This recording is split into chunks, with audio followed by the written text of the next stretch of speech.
Suzanne, we're back in session. And we'll give our department heads a minute or two to arrive.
And I'm thinking if nobody comes, we didn't make this mandatory, Okay. by say like 10 after, because you've been here through the work that we've been doing. I would suggest that we not go back through and just redo. So we'll just recess at that point. Yeah. Hi Dana. Hi. What's that? Not an issue. Good. There you go. Good thing today? Mhm. Okay. Yeah. Just you. I was thinking I might be messed up here. No, you're right on.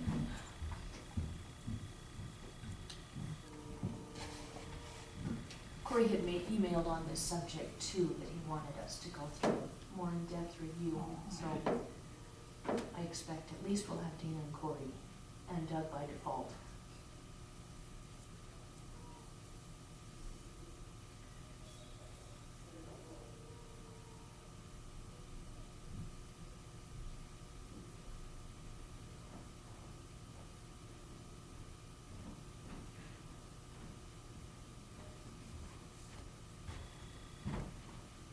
Hi Mike.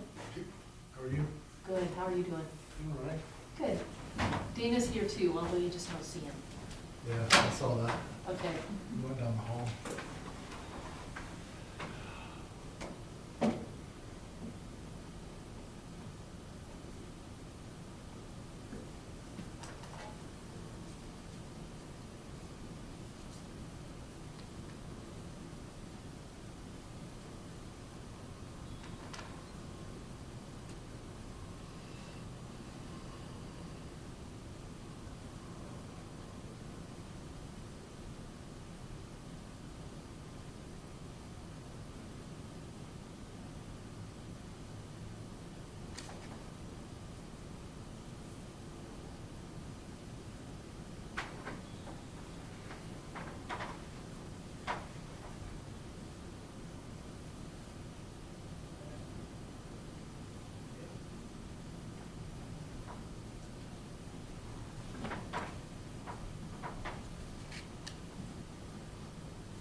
you doing? All right, how you doing? Good.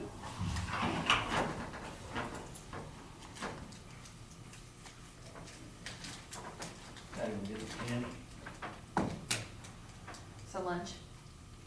Well, just a snack. I said, you don't drink those little coffee things. Yeah. Normally, but this sounds good, so. Oh.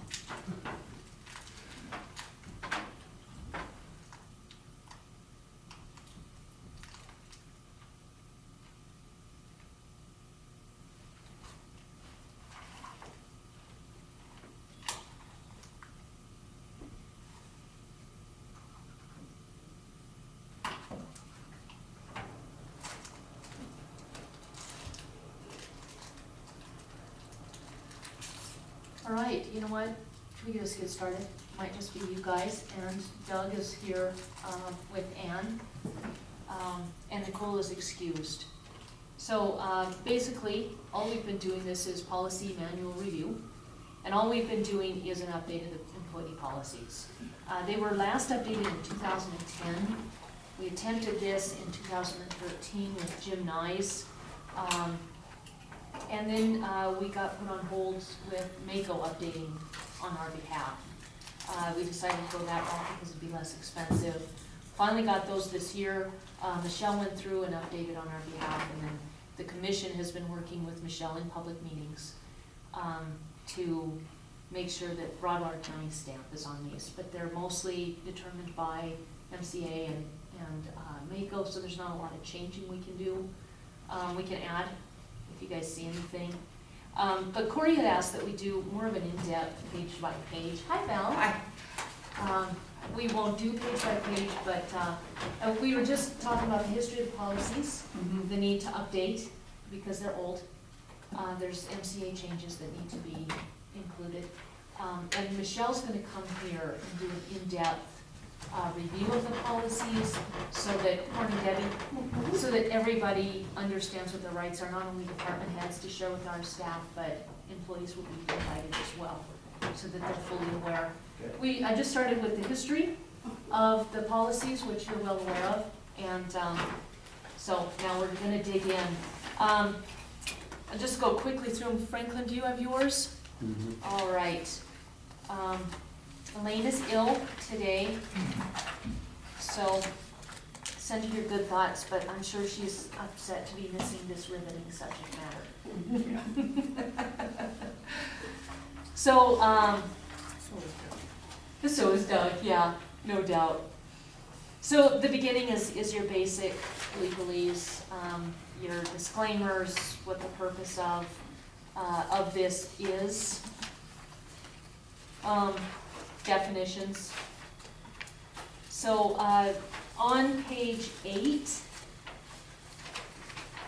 under performance appraisals, what we decided as a team was that we are not going to require performance appraisals either by us of you guys, not you Val, because you're an elected, or by you guys of your staff. What you should be doing as supervisors is continually supervising your employees. When you see something, address it, both positive and negative.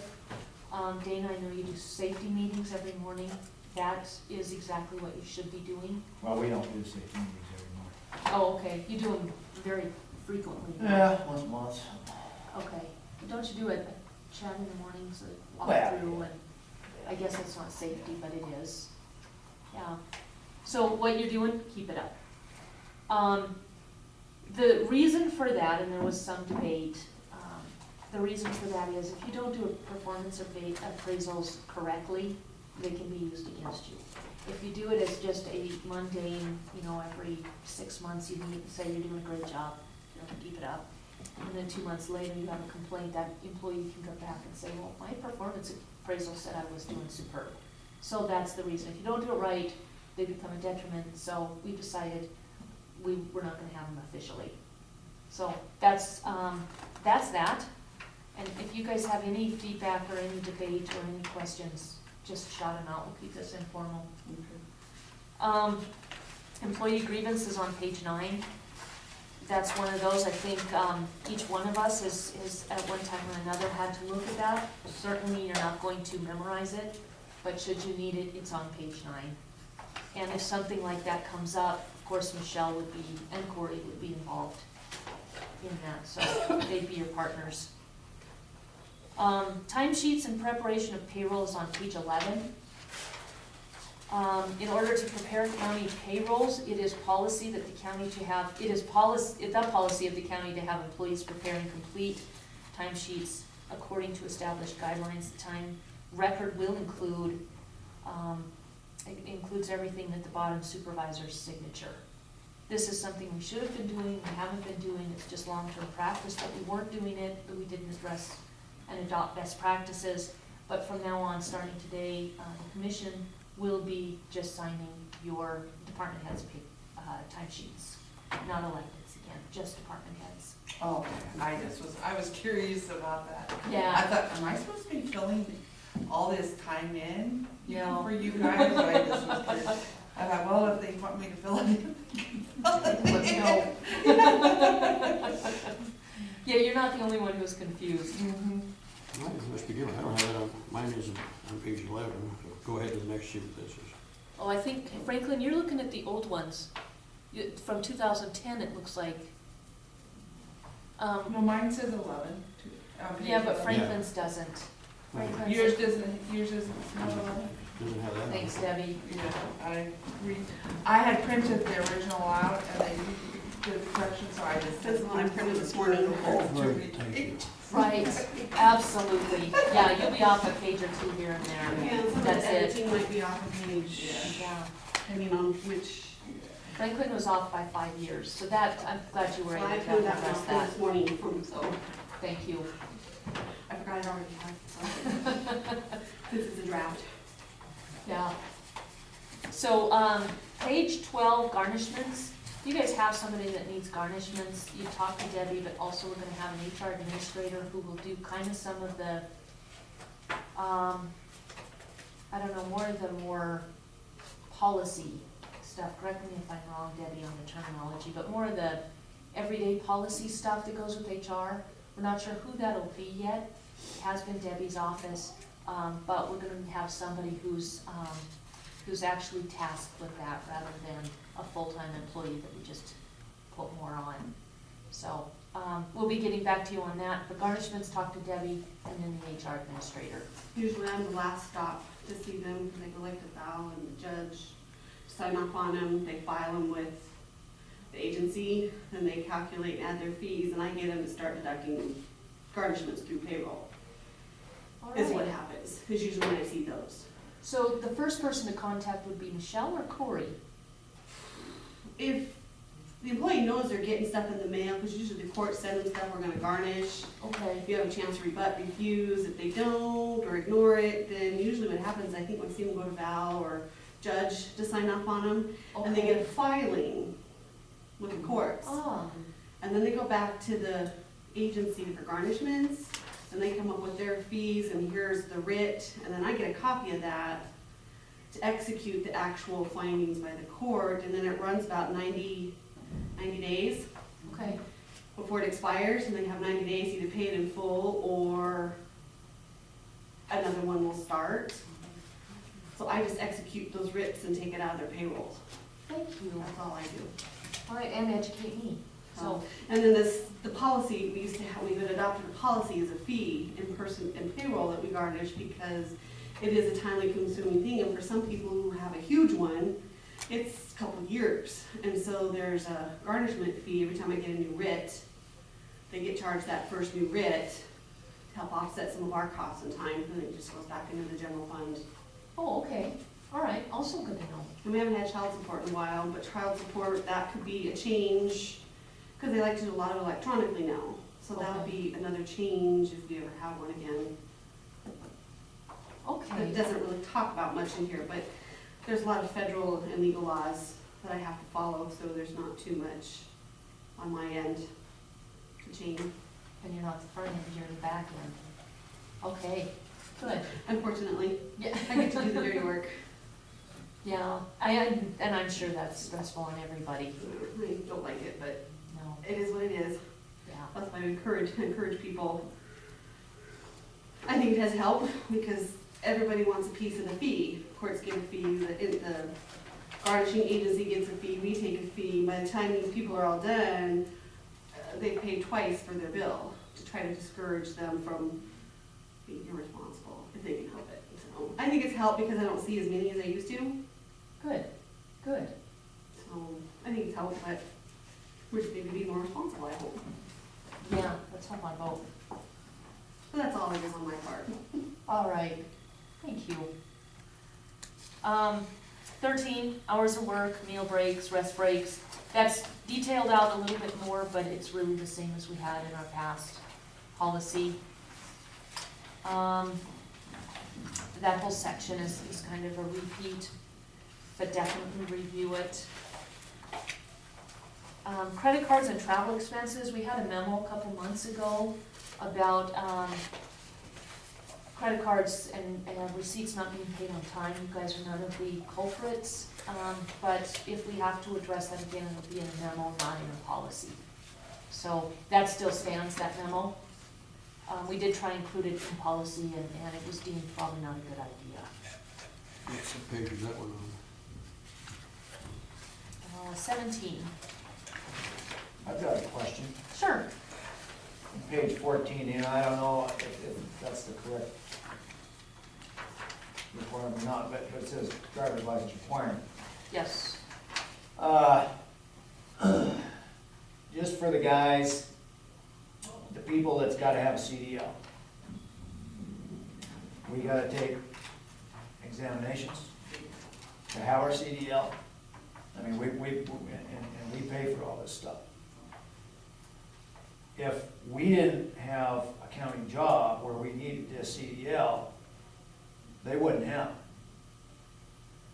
So in my opinion, it's kind of a requirement that we're working here and we're driving trucks, we're driving whatever, we gotta have a CDL. So I guess my question is there, and maybe this, I'm asking out of tune, maybe this isn't the right place to even ask. I mean, shouldn't the county be paying for our CDL and our examinations to go with the CDL? Because we work here, we're required to have those? Well, I guess the question would be, does any private construction companies, do they pay? I think it's the driver to have that CDL to have a job. I think it's his responsibility. Yeah, see, and I don't know that about private, and I'm not absolutely 100% sure about the city, because I know the city gets some of that stuff, but that's city policy, that's not. You're right, you have, if you're private, it's your responsibility to have all your licenses and requirements for Yeah. what your job is. Okay, and that's fine, that's just what I'm wondering, I mean, I've heard a couple different, Because it's to the advantage of the employee. I mean, Yeah, if he quit the county tomorrow, yeah. he'd probably go to the same construction work, or he'd have a CDL required, yeah, so. yeah. I know the questions, it's came up in my own mind, and then it's, I know some of these counties, they pay for that stuff, but I don't know under what circumstances all that, but I'm just wondering. No, there's arguments to be made on both sides of that one. I think what we should do in our due diligence is put this to Michelle and Mako, what are other counties doing, what is best practices? Yeah.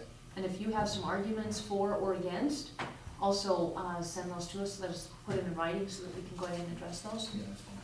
Okay, thanks. Because you can go both ways on that. Yeah, in a way, I think you can. But, All right, anything else on 14? All right, 18, travel expenses, some minor changes there from the past, and you can see them in blue.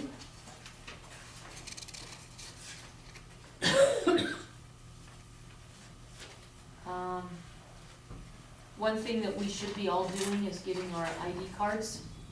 And you can get those, they're $10, the county should pay for those. And if you have your ID card, you are guaranteed the government rate at a motel or a hotel. If you don't, they can challenge you. In that case, you could, if you're at a conference, and it starts that day, you've already driven up to Missoula, you could be stuck paying the non-county rate, the non-governmental rate, and we're only gonna pay the governmental rate. So, And I- it's for your own protection. Where do we get the ID cards? From Baco, Okay. actually, yep. I found some of the motel, a lot of motels don't even offer the state rate. No, don't they? In Missoula, yeah. I went to Missoula a couple times and there were only like one or two motels that offered it and they were full. Yeah, that'll happen with conferences a lot, yeah. I've had a lot of times, they won't even ask me for my card. Right, I've never been asked. You know, I've been asked a couple times. Yeah, You know, of course, I've got it with me all the time, but. Anytime I ever go anywhere, it's with a conference, so it's usually, Right. you know. yeah, So I never had a headache at all. I think that down there where an employee chooses to use their personal vehicle, when a county vehicle or carpool is available, must gain pre-authorization to be reimbursed mileage. I don't think that should be on there.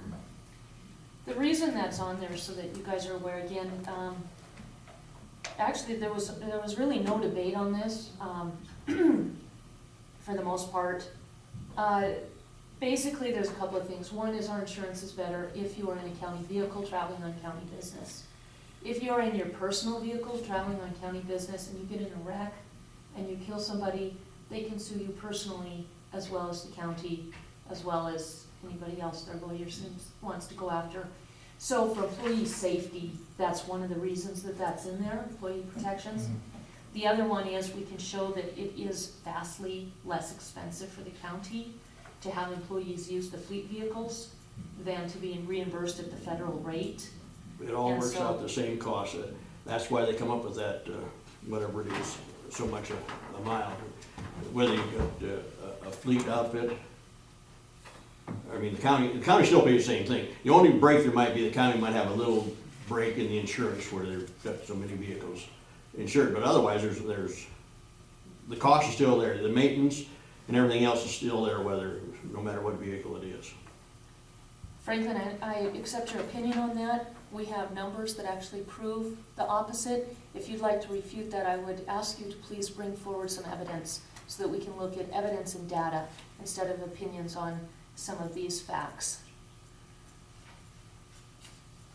So one of the big things to help encourage the ability for the county to save money is if you elect to take your own personal vehicle, then it will only be reimbursed at 50%.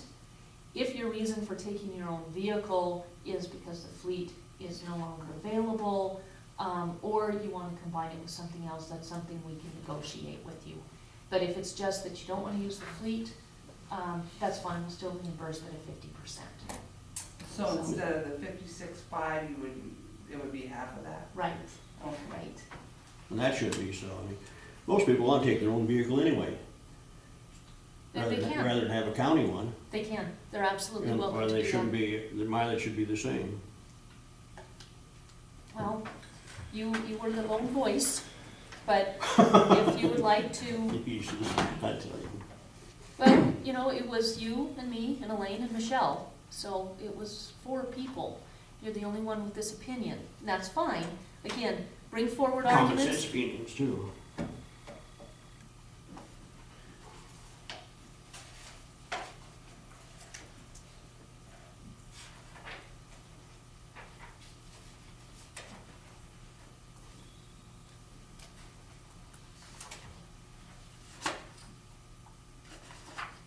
If there's an accident and it's a county vehicle, you know damn good well losses are gonna start immediately. Well, yeah, and they'll start regardless, I mean, it's. Yeah, that was the issue Michelle brought up, Franklin. You were there. Okay, employee leave, page 20, we'll move on. Our sick leave policy is staying the same. We did have an option to look at VEBA, which is on page 24, Voluntary Employees Beneficiary Association. What that is essentially, it looks like a savings account for your unused sick leave. We, Michelle was not real aware of what Viva is, so we actually reached out to Mako and got conflicting advice. So what we're going to do, according to Mako, is there's going to be at the next conference a breakout session on Viva.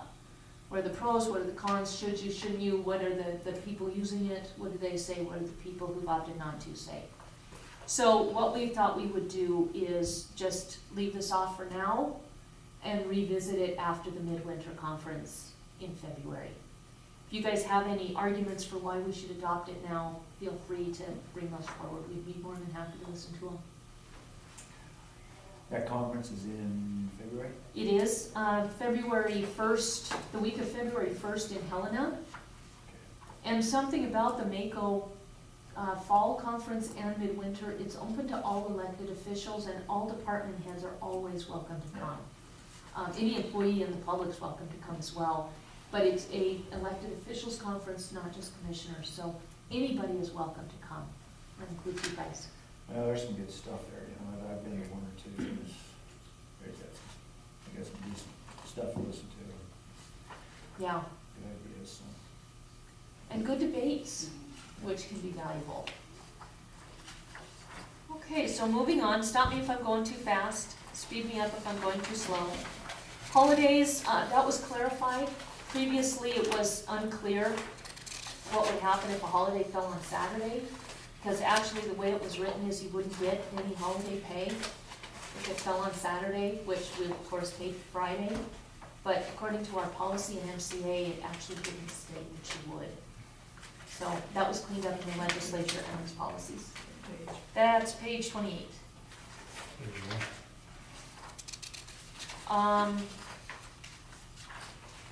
Military leave is on page 30. Jury and witness duty leave is on page 32, Val. Maternity and parental leave, we did add parental leave, and that is essentially so that dad can have some time with the baby as well. Oh, I'm sorry, thank you, that's page 33. Bless you.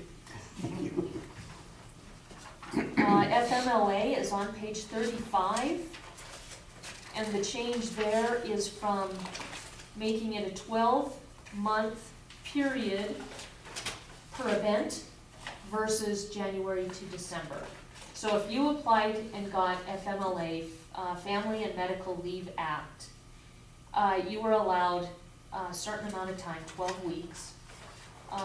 That in the past, that would start in January and go through December. The policy change is, if you apply for that and get it in March, your year is March to February. So it's event year versus calendar year. And Debbie, being the HR administrator, you are well aware of that. And again, if you have any, dates or questions, shoot those forward. Employee conduct is on page 38. And this is another one of those that should you need it, it's right here, but nobody expects you to memorize it, just be familiar with it.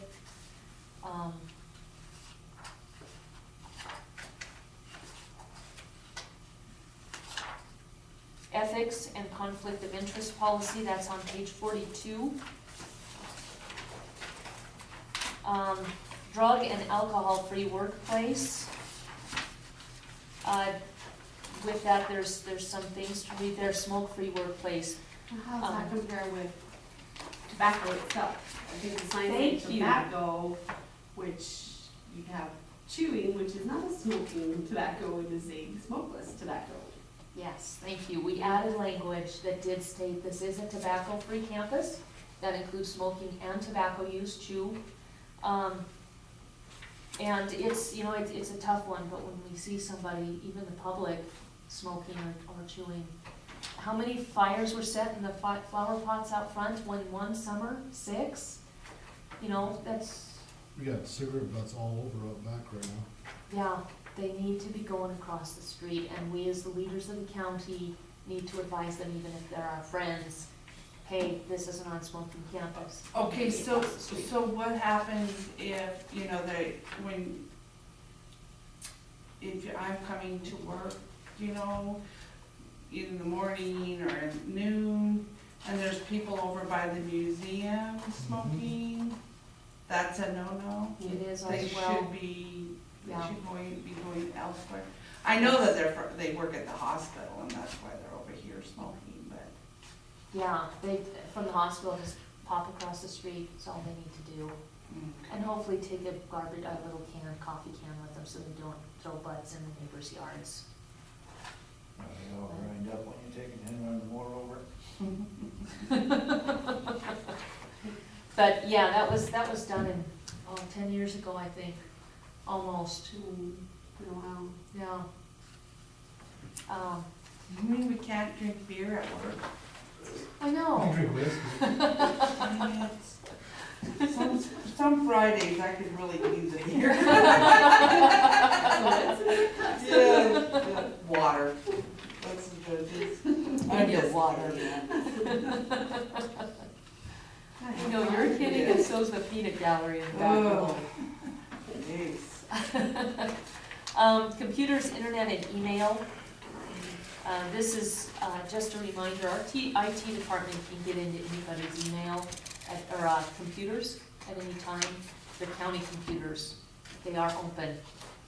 Don't do anything that is not county related or inappropriate. Let's see, group health insurance is page 52. That's really little change, I just saw an error. The ACA, the Affordable Care Act, changed full-time from 32 hours to 30. So if you have staff that's working 30 hours a week, they are now eligible for health insurance. I don't think we do. It used to be that there were a couple of people making just a couple hours under full-time.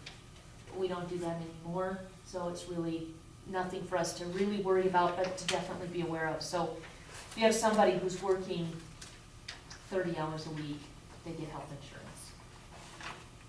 insurance. And the second dot, we'll just change that 32 to 30. I think all the others were changed. If you guys happen to see any, let us know and we'll make the changes. Also, just to let you guys know, we did have Mako here with a presentation on the Mako insurance, health insurance. No changes will be made until all questions go through the health insurance committee, and we would fully inform all employees if we were looking at such changes. So just to keep it, I know there were some people that called Debbie that were concerned, so I don't know if that was you guys or not, but just to put that on the record. If anybody asks. Exactly, yeah. Page 53 is Aflac, and it's very, very short. Page 54, vision, very, very short, just the purple stuff. Retirement, your retirement options and retirement with Nationwide is all in there. That's new. And then page 56, we do have the safety program is important enough that it's now in the personnel policies. That's page 56. And safe use of vehicles and equipment, that means no talking on the phone. Unless you have a hands-free device, then you're okay.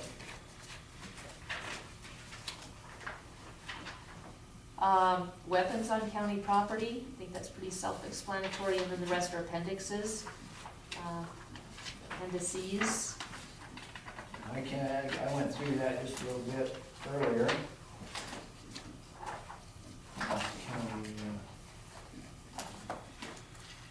County property, you said county property. This says, let's see, carry a firearm on a person. Store a firearm in a county-owned or county-leased building or vehicle. So that doesn't say anything about, you said property, so got my personal pickup parked down there with a gun in it. It's not in a county vehicle. No, And it's not on you. no, it's on the county campus, but I think parking lot's gotta be fine. Well, yeah, it doesn't say that, so I'd Is it like to argue redundant? that if that's the case. Right, is it redundant if that's in there, and it doesn't say that, or does it need to be added? I don't know. No, I don't think so. I think, I mean, it just says county vehicle or county building or whatever, so. County-owned buildings and vehicles. Yeah, I think, you know what, let's, Just leave that be. yeah, I think so Yeah, it's too. fun. Every rancher's got a rifle in their truck, so that's, Yeah, and I carry one all the time. yeah. You know, and I mean, I lock it up. When I'm at work, I lock my truck. I mean, it's not where somebody's just gonna run in and grab it or whatever. I mean, I don't really think I have any cause to shoot anybody right away, but, you know, if I did, I guess maybe I'd, feel bad about it. Anyway. All right, Okay. well, now we know where you stand. Maybe you shouldn't have one, you're a little unstable. Well, I'm gonna tell you something. When Ricky comes out in me, maybe I might be a little unstable. Dana's okay, Ricky's not. Just remember that. And just remember, is it Dana or Ricky?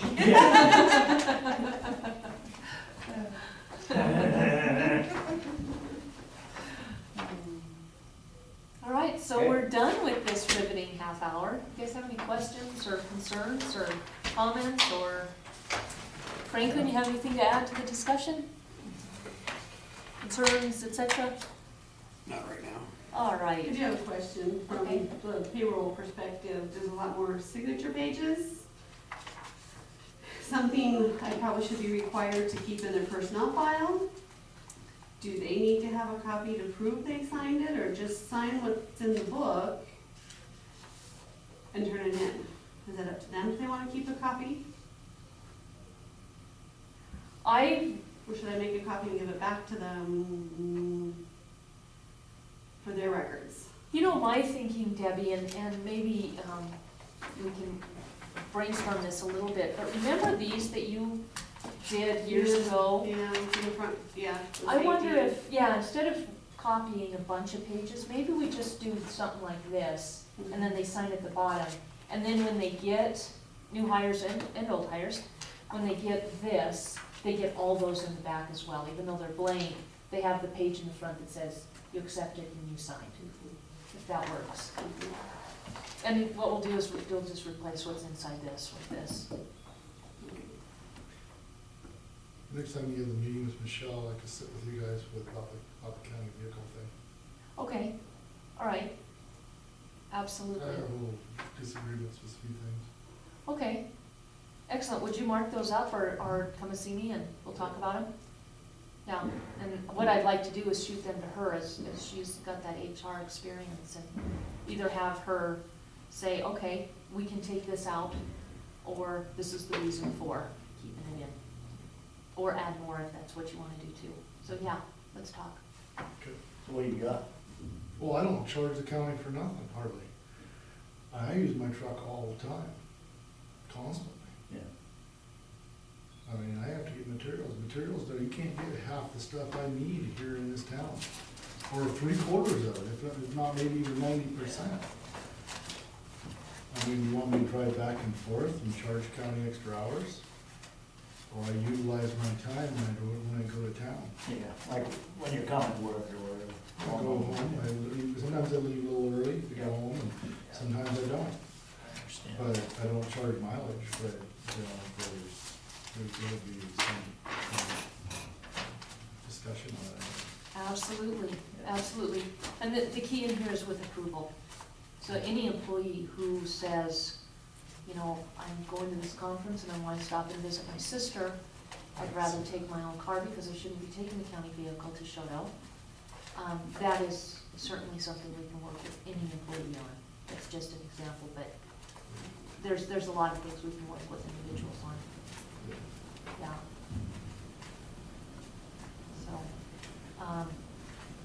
anything else? Everything. All right. Well, I appreciate you guys coming. very much. Can we share these with our employees in case they do that? Absolutely, please do, Okay. yeah.